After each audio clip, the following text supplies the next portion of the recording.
नमस्कार दोस्तों, जैसा कि आप लोगों ने थंबनेल पर देख ही लिया होगा कि आज की वीडियो में हम सीखेंगे अलंकार के बारे में कि अलंकार का मतलब क्या होता है, अलंकार कितने प्रकार के होते हैं, यमक अलंकार क्या है, श्लेष अलंकार क्या है, अनुप्रास अलंकार क्या है, उपमा अलंकार क्या है और उत्प्रेक्षा अलंकार क्या है। ये सारी चीज़ें पढ़ेंगे। तो चलिए वीडियो को पूरा देखते हैं और समझते हैं अलंकार के बारे में। अगर आप नए हो तो आप हमारे चैनल को सब्सक्राइब जरूर कीजिए, क्योंकि बोर्ड एग्जाम से रिलेटेड यहाँ पर हर प्रकार की क्लासें अवेलेबल कराई जाएंगी। तो चलिए अब वीडियो में समझते हैं अलंकार किसे कहते हैं। तो अलंकार का मतलब होता है सजाना या अलंकृत करना।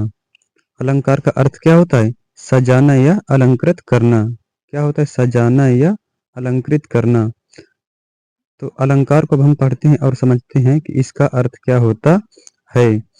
देखिए, इसकी परिभाषा जैसे हम देखेंगे, इसकी अलंकार की परिभाषा जैसे देखेंगे हम, तो इसकी परिभाषा होती है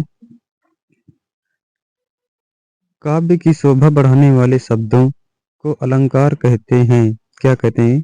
काव्य की शोभा बढ़ाने वाले शब्दों को अलंकार कहते हैं। जिस प्रकार आभूषण, क्या लिखा है यहाँ पर? जिस प्रकार आभूषण मानव शरीर की शोभा बढ़ा देते हैं, उसी प्रकार अगर किसी काव्य में अलंकार का प्रयोग कर दें तो वो काव्य की भी शोभा बढ़ जाती है। तो जिस प्रकार किसी मानव में शरीर में या मानव शरीर में आभूषण पहना देने पर वो अति सुंदर दिखाई देने लगता है, यानी पहले की अपेक्षा ज्यादा सुंदर दिखाई देने लगता है, तो उसी प्रकार अगर हम किसी काव्य में अलंकार का प्रयोग कर दें तो वो भी बहुत अच्छा बन जाता है, वो भी अलंकृत हो जाता है। तो आशा करता हूँ इसकी परिभाषा समझ में आई होगी। अब हम समझते हैं अलंकार के भेद। आखिर अलंकार कितने प्रकार के होते हैं। तो देखिए, अलंकार मेनली दो प्रकार के होते हैं। कितने प्रकार के? दो प्रकार के। एक होता है शब्द अलंकार और दूसरा होता है अर्थालंकार। अब अर्थालंकार शब्द अलंकार का मतलब क्या होता है, तो नीचे देखिए इसमें लिखा है। अब हम देखते हैं किसको? शब्द अलंकार को। किसको? शब्द अलंकार किसे कहते हैं? शब्द अलंकार किसे कहते हैं कि वे अलंकार, क्या? वे अलंकार जो किसी काव्य को अपने शब्दों के द्वारा, क्या लिखा है? वे अलंकार जो किसी काव्य को अपने शब्दों के द्वारा अलंकृत करते हैं उसे शब्द अलंकार कहते हैं। उसे क्या कहते हैं? शब्द अलंकार कहते हैं। अब ये शब्द अलंकार तीन प्रकार के होते हैं। कितने प्रकार के? तीन प्रकार के होते हैं। शब्द अलंकार कितने प्रकार के होते हैं?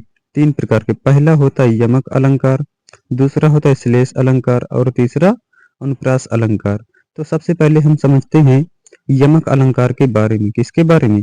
यमक अलंकार के बारे में। यमक अलंकार किसे कहते हैं? देखो, तो इसमें परिभाषा में क्या लिखा है यमक अलंकार में? किसमें? परिभाषा में कि जब कोई शब्द, क्या लिखा है?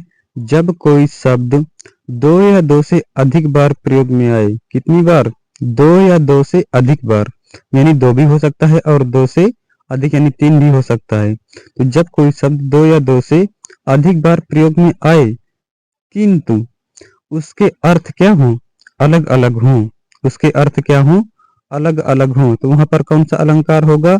वहां पर यमक अलंकार होगा, क्योंकि जब कोई शब्द दो या दो से अधिक बार प्रयोग में आएगा और उसके अलग अलग अर्थ होंगे तो वो यमक अलंकार के अंतर्गत आता है।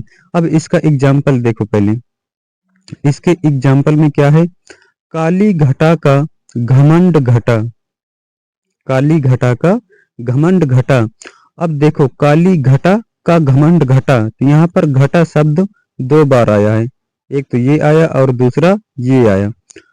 यहाँ पर घमंड शब्द, घटा शब्द कितनी बार आया? दो बार आया है। तो पहले घटा का अर्थ है कि जैसे बारिश होती है ना, तो बहुत तेज काले बादल छा जाते हैं। तो काली घटा यानी वो बरसात के मौसम का टाइम बताया जा रहा है। काली घटा मतलब बहुत तेज धुंध है, बादल छाए हैं। और दूसरे घटा का अर्थ है कम। इसका अर्थ क्या है? कम। काली घटा का घमंड घटा यानी घमंड का कम हो गया, घमंड चूर चूर हो गया, मतलब घमंड कम हो गया। इसीलिए इसमें यमक अलंकार है। क्यों? क्योंकि पहले घटा का अर्थ दूसरा है, दूसरे घटा का अर्थ दूसरा है, और ये घटा शब्द दो बार आया है। तो कौन सा अलंकार हो गया? यहाँ पर यमक अलंकार हो गया। आशा करता हूँ ये समझ में आया होगा। अब हम देखते हैं किसके बारे में, श्लेष अलंकार के बारे में। किसके बारे में, श्लेष अलंकार के बारे में। तो इसकी परिभाषा देखते हैं। इसकी परिभाषा में क्या लिखा है, जब कोई शब्द, क्या लिखा है, जब कोई शब्द एक ही बार प्रयोग में आए, इस वर्ड पर गौर करना, जब कोई शब्द एक ही बार प्रयोग में आए, कितनी बार, एक ही बार प्रयोग में आए, लेकिन उसके अर्थ क्या हो, भिन्न भिन्न हो।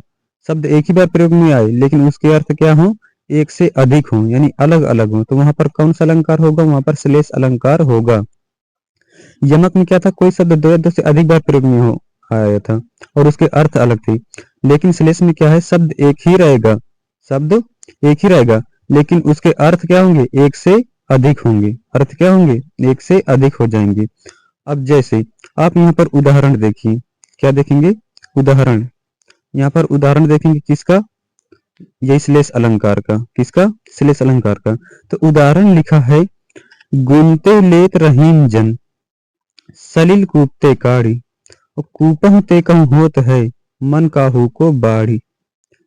गुनते लेत रहीम जन सलिल कूपते काढ़ी, कूपहु ते कहूँ होत है मन काहू को बाढ़ी। इसमें देखना, यहाँ पर गुण शब्द, कौन, गुण शब्द एक ही बार प्रयोग में आया है, लेकिन इसके अर्थ दो हैं।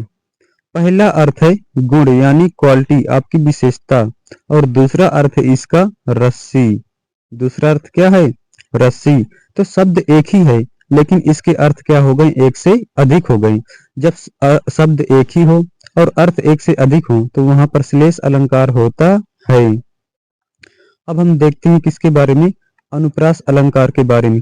इसकी परिभाषा देखिए, जहां पर एक ही वर्ण, जहां पर एक ही वर्ण की आवृत्ति बार बार हो, यानी वही अक्षर बार बार प्रयोग में आए, कोई भी अक्षर है वो बार बार प्रयोग में आए, तो वहां पर कौन सा अलंकार होगा, वहां पर अनुप्रास अलंकार होगा। जहां पर एक ही वर्ण की आवृत्ति बार बार हो वहां पर यमक नहीं, अनुप्रास अलंकार होता है। जैसे आप लोग उदाहरण में देखना, किसमें, उदाहरण में, उदाहरण में क्या है, उदाहरण में देखना कि तरनी, क्या लिखा है, तरनी, तनुजा, तट, तमाल, तरुवर, बहुछाय, यानी ये इतने अक्षर हैं, तरनी, तनुजा, तट, तमाल, तरुवर, बहुछाय, लेकिन इन सभी में देखो गौर से तो ता शब्द की जो ता वर्ण है इसकी आवृत्ति बार बार हो रही है। ता वर्ण, यहाँ पर ता वर्ण की आवृत्ति 5 बार हुई है, तो कौन सा अलंकार हो गया, अनुप्रास अलंकार हो गया। आगे हम समझते हैं अर्थालंकार के बारे में। अर्थालंकार क्या होता है, अर्थालंकार होता है कि वे अलंकार, क्या, वे अलंकार जो किसी काव्य को अपने अर्थों के द्वारा अलंकृत करते हैं, अर्थात शब्दों के द्वारा न करके किसके द्वारा अलंकृत करें, अपने अर्थों के द्वारा। तो कौन सा अलंकार हो गया, अर्थालंकार। अर्थालंकार 3 प्रकार का होता है, उपमा, रूपक और उत्प्रेक्षा अलंकार। अब हम सबसे पहले पहचानते हैं और परिभाषा देखते हैं किसकी, उपमा अलंकार की। तो उपमा अलंकार की जो परिभाषा होती है, परिभाषा में लिखा है, उपमा उपमा का शाब्दिक अर्थ तुलना करना होता है। क्या होता है, उपमा का शाब्दिक अर्थ क्या होगा, तुलना करना। जैसे जब किसी रंग रूप गुण क्रिया आदि की समता, जब किसी रंग रूप गुण क्रिया आदि की समता किसी दूसरे रंग रूप गुण क्रिया वाले व्यक्ति से की जाती है, वस्तु से की जाती है, तो उसे क्या कहेंगे, उपमा अलंकार कहेंगे। यानी किसी दूसरे के बीच में तुलना की जाए तो वहां पर कौन सा अलंकार हो जाएगा, वहां पर हो जाएगा उपमा अलंकार। इसके जो वाचक शब्द होते हैं, किसके, उपमा अलंकार के, इसके वाचक शब्द होते हैं सा, सी, से, सम, सरिस। किसी उदाहरण में अगर ये शब्द मिल जाए तो आप बेशक टिक कर देना किसमें, उपमा अलंकार में। इसका एक दूसरा उदाहरण होता है पीपर पात सरिस मंडोला। आप लोगों ने पढ़ा होगा पीपर पात सरिस मंडोला, तो सरिस शब्द भी आ गया तो मान लो उसमें कौन सा अलंकार, उपमा अलंकार होता है।